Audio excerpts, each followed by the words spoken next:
Hello guys, today we'll be upgrading this Lenovo Legion gaming laptop. Model number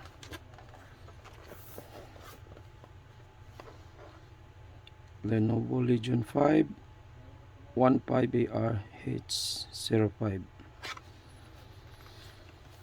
The primary storage of this laptop is only 256 NVMe, so we will upgrade to this 1 TB NVMe, as well as cleaning the CPU fan and applying new thermal paste for optimal performance if necessary.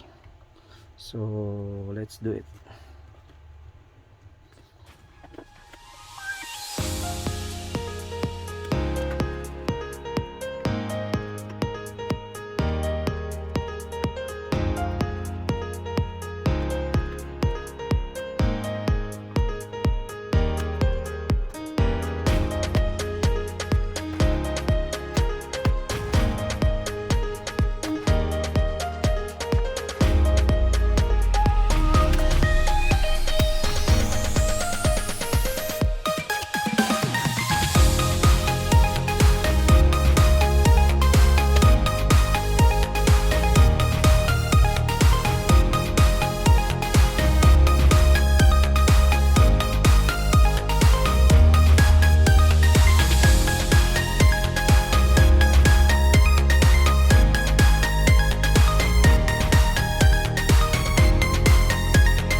Okay, that's it. Don't forget to install the driver from support.lenovo.com.